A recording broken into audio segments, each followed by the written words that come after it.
Pokoknya semua makanan diusapkan ke pakaiannya, dan begitu kuabe wis beletotan gak karu-karuan, dicopot karo dheke, sak kuluke, sak celonone karek satu selempang kayak sarung dek ngono iku, semua dicopot dan kupluke lebokno kene, iki dilebokno, dadi lebokno apa dilebokno panci, dilebokno piring, wis mari ngono dhek nglego melayu mulih gak pamit gak apa, ditututi karo Ki Ageng Mangir. Sopo iki koyo ngene iki? Begitu Ki Ageng Mangir sampai keluar, Sunan Kalijaga sudah hilang. Sak jaran-jarane sak 20 pengawale wis gak ono, jadi gak ketututan. Padahal sebenarnya kalau mau hilang dia butuh sekian ratus meter untuk sampai tempat di mana dia bisa menghilang. Tiba-tiba hilang. Detik itu juga Ki Ageng Mangir mengatakan kepada anaknya, menantunya yang namanya Ki Ageng Wonoboyo. Wonoboyo ini juga cucunya Brawijaya juga dari daerah Gunung Kidul. Semuanya juga muridnya Sunan Kalijaga. Dia bilang sama Wonoboyo, Wonoboyo, kowe saiki mimpin tanah perdikan Mangir. Kowe saiki tak dapuk dadi Ki Ageng Mangir Wonoboyo kaping 1. Lah Wonoboyo bingung, lah panjenengan badhe pripun niki kok diparingke ten kula. Aku tak goleki guruku, langsung mencolot nututi Sunan Kalijaga, metu nang halaman bingung nututi nang ndi iki.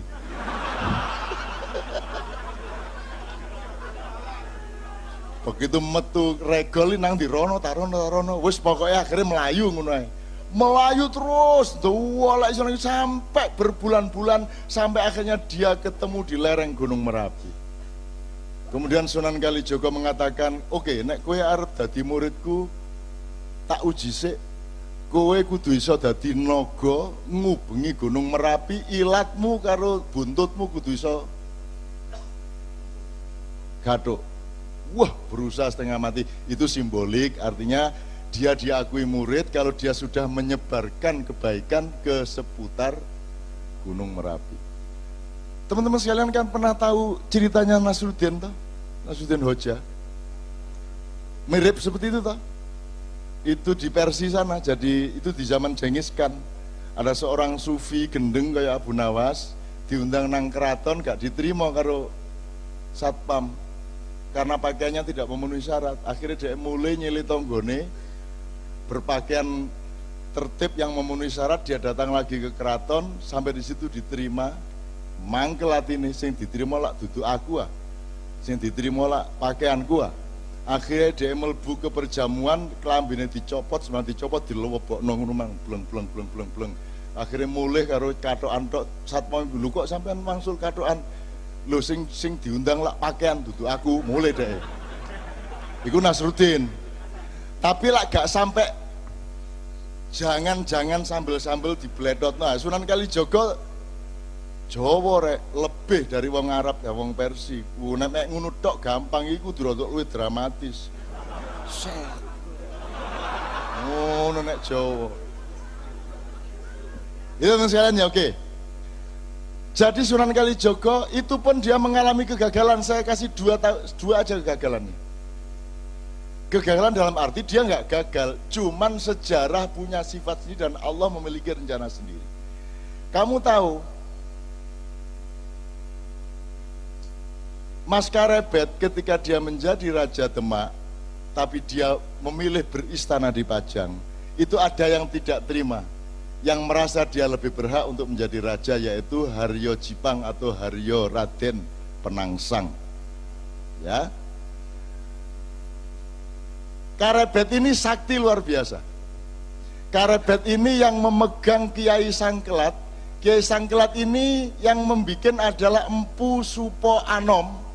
Itu empu nomor 1 kerajaan Majapahit yang pernah dicuri keris ini dari kerajaan Demak oleh oleh Ki Maling Celuring. Jadi tahu krungu Maling Celuring? Celuring itu asal usule iku ana wong jenenge Ki Celuring ndek Blambangan kono. Carane mlebu omahe wong iku gak perlu lawang, gak perlu bolongan, pokoknya ana lampu titik set mlebu deh. Maka dia berhasil mencuri Kiai Sangkelat ini di kerajaan Demak.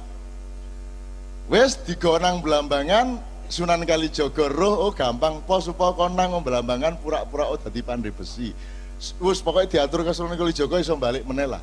Akhirnya dicekel Karebet. Nah Karebet ini mau ngelawan arek cilik jenenge arek Penangsang ya gak enak sih. Arek cilik Pelita Pedidik kok tak sikat temenan kon. Akhirnya sing dikon ngladeni anak angkatnya yaitu Jebeng Sutawijaya atau yang kelak menjadi Panembahan Senopati. Gitu ya. Saya kasih tahu, Sunan Kudus sama Sunan Kalijaga ini kan seperti saudara dan senior dan junior. Mereka satu inilah, satu perjuangan, satu misi segala macam. Meskipun Sunan Kudus agak Syiah, Sunan Kalijaga Ahlus Sunnah wal Jamaah, ya. Tapi yang ingin saya katakan kepada Anda, Sunan Bonang, Arya Penangsang ini muridnya Sunan Kudus, sementara Mas Karebet ini muridnya Sunan Kalijaga langsung. Ini mereka konflik berdua, si Kudus sama Kalijaga tidak bisa kok menyelesaikan konflik mereka. Akhirnya terjadilah peperangan toh. Duel antara Arya Jipang melawan siapa? Sutawijaya. Dan itu pun menangnya Sutawijaya karena strategi politik. Jarane Arya Jipang jenenge Gagak Rimang, jaran lanang brancah. Mulane politiknya aku tak perang musuh Arya Jipang nggawa jaran wedok. Oh, iki kurang tahu kok pikir kan ya. Nggawa jaran wedok sing seksi.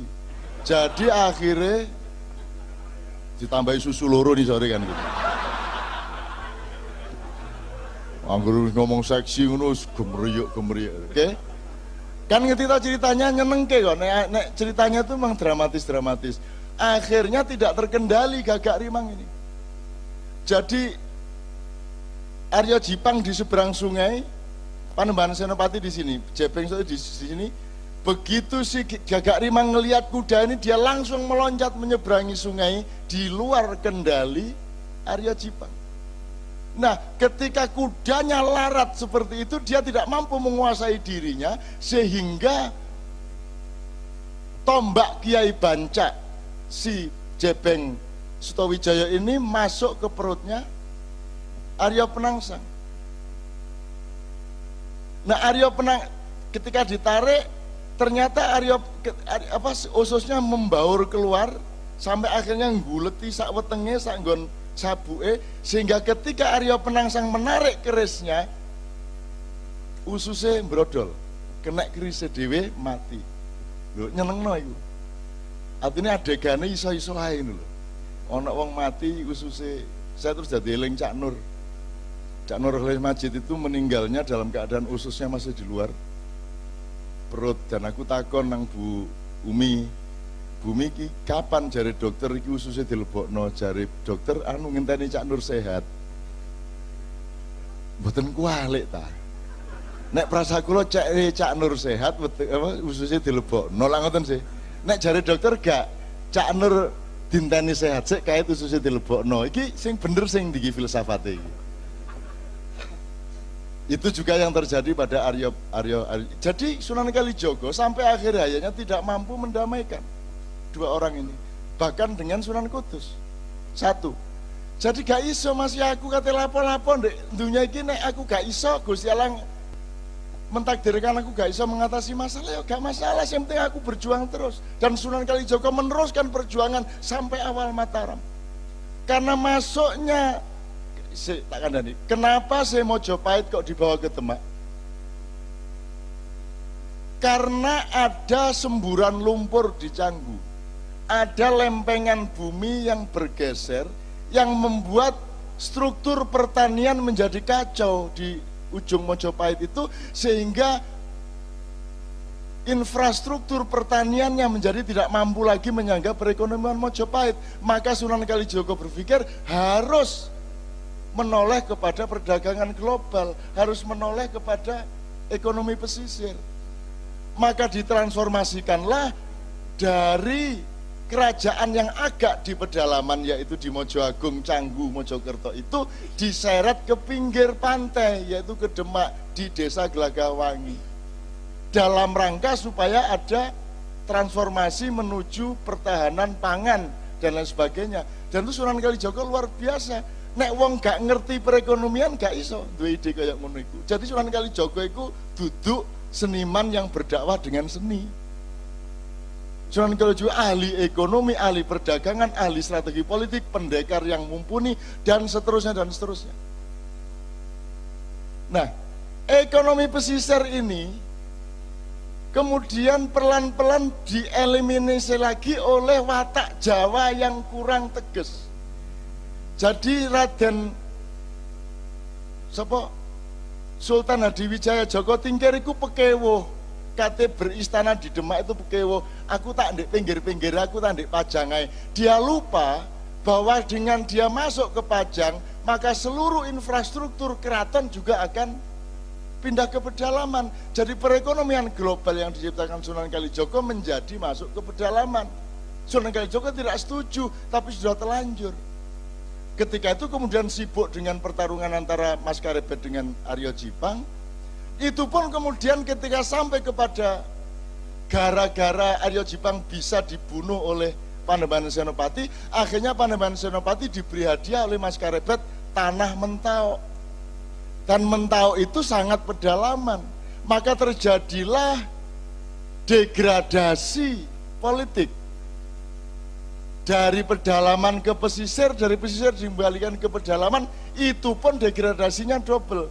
Tidak hanya sifat perdagangannya menjadi dari perdagangan ke pertanian, tapi legitimasi spiritualnya pun berubah dari Wali Songo yang semula menjadi background politik berubah menjadi Nyai Roro Kidul. Nah, Panembahan Senopati kemudian sirsiran dan kawin sama Nyai Roro Kidul sampai Sultan Hamengkubuwono ke-10. Semua rabi karo Nyai Roro Kidul. Atimbangane tak kongon pegatan Sunan Roro Kidul takon jilbaban ngono ae saiki. Cek gak angel-angel nemen-nemen.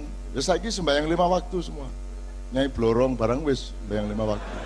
Kadang-kadang melok jemuan barang. Ngono ya kanca-kanca ya. Saya ingin mengatakan kepada Anda, ayo belajar sejarah supaya Anda tahu Anda ini Garuda. Anda ini bangsa besar. Kan itu kan selalu saya omongkan di Bang Wetan. Tidak apa-apa, sampai akhir hayat Anda belum berhasil, tidak apa-apa.